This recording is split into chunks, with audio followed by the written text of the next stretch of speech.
En hiver 1942, 6 mois après la rafle du Veldiv, la déportation des Juifs s'organise. Dans cette lettre de Noël, écrite en pleine barbarie, Jaujar encourage ses hommes. Pour conserver, pour protéger cet immense trésor qui nous a été confié, nous avons eu à veiller, à agir, à lutter.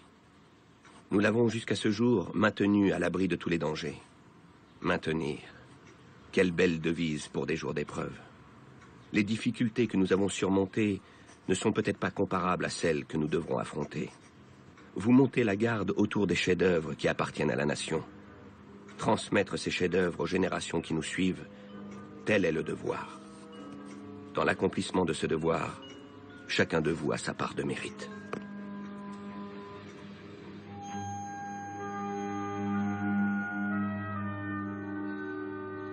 Novembre 1942, les Allemands envahissent la zone libre.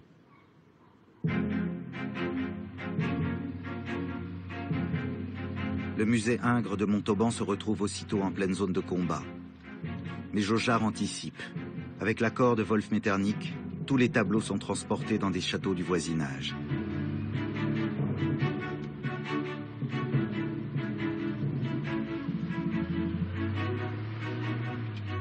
Lorsque les transferts s'interrompent, les conservateurs peuvent ouvrir les caisses et sortir les peintures que même l'obscurité menace. Les tableaux de Poussin, Millet et de Rubens peuvent enfin s'aérer dans cette pleine nature dont ils sont les répliques. Parfois, pour les enfants des gardiens, avec la complicité de René Huyghe, quelques rencontres s'improvisent. Il nous a emmenés dans la chapelle et on l'a suivi comme Hans le joueur de flûte, comme des petits rats. Et là, on avait dans un endroit très protégé et il a ouvert, on était petits, mais on a tous reconnu la Joconde. Ah! Et c'était fantastique. Puis il l'a refermée, il l'a mise au secret et on n'en a plus parlé. Dans les dépôts, on sait se faire discret, mais les gardiens emménagent en famille et leurs enfants sont inscrits à l'école voisine. Les villageois savent bien qu'un trésor est caché dans ces châteaux inaccessibles. Complices, ils veillent à leur manière. Un jour d'été 1943, au dépôt de la Traîne, un début d'incendie mobilise même tout le village. Tous les gens des alentours sont venus. Et là, jamais je n'oublierai ce qui s'est passé parce que il y avait des vieux, il y avait des enfants, il y avait le seul cheval qui n'avait pas été réquisitionné, des gens en vélo. Et ils venaient parce que c'était... Je suis très émue et je suis contente de l'être parce que je voudrais pas que tout ça devienne plus vieux que Bouvines. Ce qui est important, c'est que l'idée de ces gens qui étaient prêts à donner leur vie pour que des petits-enfants puissent continuer à regarder la Joconde ou le scribe accroupi, c'était formidable. Il ne faut pas l'oublier. Mais depuis le début de la guerre, l'un des plus gros problèmes qui inquiète Jaujar reste avant tout Vichy. Jaujar n'est pas un conservateur, il est un haut fonctionnaire aux ordres d'un État qui collabore avec l'Allemagne. Les musées nationaux dépendent directement du ministère de l'Éducation nationale. Au gré des gouvernements successifs, il est donc sous l'autorité de ministres de plus en plus collaborationnistes. Abel Bonnard obtient le portefeuille de l'éducation en avril 1942.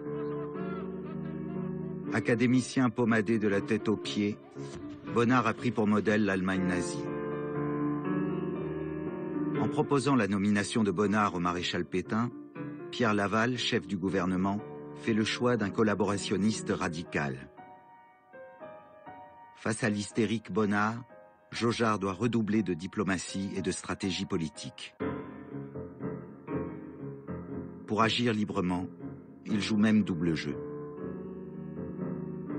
Il doit remplir un formulaire sur les origines de ces différents gardiens et en particulier le nombre de parents ou de grands-parents juifs qu'ils peuvent avoir. Donc là, il est quand même immédiatement dans une situation assez délicate vis-à-vis de Vichy. Sa politique, dans un premier temps, c'est de répondre favorablement aux demandes. Donc il fait remplir les formulaires et les renvoie tous. Et en même temps, il envoie les gardiens qui sont susceptibles dans une situation critique en zone sud, de manière à essayer de les protéger. Donc il y a une espèce de jeu de Jaugeard par rapport aux demandes de Vichy. Il y répond de manière à pas pouvoir être accusé sur ce sujet, et en même temps il met en place des stratégies de manière à ce que ce qu'on lui demande ne prête pas trop à conséquence.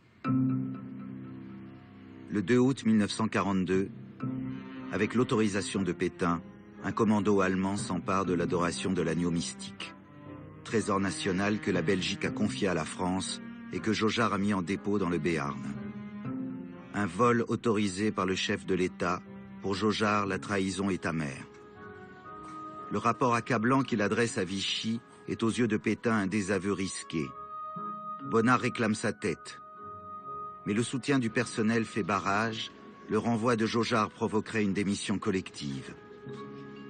Bonnard, résigné, ne lui adresse qu'un blâme.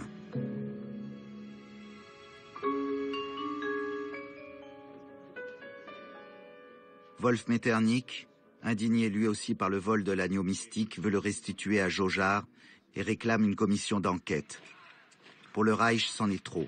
Limogé sur le champ, Wolf Metternich est renvoyé dans son université de Bonn et doit quitter Paris. Jaugeard perd un complice et les œuvres, un ami. Il y a des combats qu'il n'est pas déshonorant de perdre. Ce qui est déshonorant, c'est de ne pas les livrer.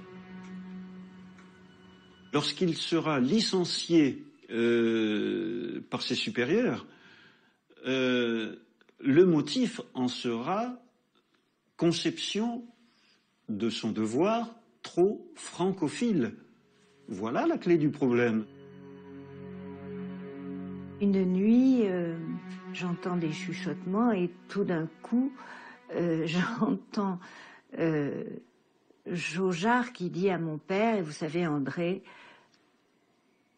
sans Metternich, je n'aurais pas pu obtenir ce que j'ai obtenu. Après le renvoi de Wolf Metternich, les vols et tentatives d'échange se multiplient. La règle internationale qui interdit la saisie des collections publiques est violée. Joachim von Ribbentrop, ministre des Affaires étrangères d'Hitler, enlève quelques mois la Diane Aubin de Boucher. En 1944, Hermann Göring s'empare de la statue de Sainte-Marie-Madeleine. Jaugeard veut dénoncer le vol. Bonnard ne lui répond que par cette menace « Je vous ferai rentrer sous terre, vous comprenez ce que cela veut dire ?» Mais en hiver 1944, de nouveaux fronts s'annoncent et la guerre impose aux Allemands des affaires plus urgentes qui laissent à Jaugeard un répit. Ce même hiver 1944, Jaugeard est secrètement contacté par Alexandre Parodi. Après la mort de Jean Moulin, capturé par les Allemands, Alexandre Parodi lui a succédé à la tête du Conseil national de la résistance. Le débarquement se prépare. La localisation du patrimoine artistique est pour l'armée de l'ombre une priorité. Par prudence, un premier interrogatoire est fixé avec un intermédiaire. Sous le pseudonyme de Mozart, le secrétaire d'Alexandre Parodi rencontre donc Jaugeard. Ce que Jaugeard ignore, c'est que Mozart est blonde, qu'elle a de jolies jambes et qu'elle est célèbre.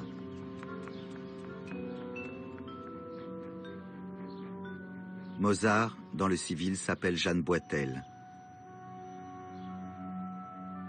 Comédienne au théâtre de l'Odéon, Jeanne Boitel a joué dans une trentaine de films, dont Chotard et compagnie de Jean Renoir et Remontons les Champs-Élysées de Sacha Guitry. Très tôt, elle a mis sa carrière en sommeil pour rejoindre la résistance. Sa notoriété sert d'écran à son activité clandestine. Jaugeard et Mozart se toisent. Dans une ville sans regard, se toiser, c'est déjà beaucoup. Et le charme de Jeanne opère sans anesthésie. L'homme a un cerveau, un cœur, un sexe un estomac. Le cerveau n'est pas toujours l'organe prédominant. On peut s'égarer dans toutes les directions. Attention, Yurka. Sans vous, je préfère mourir. Oh, plus tard.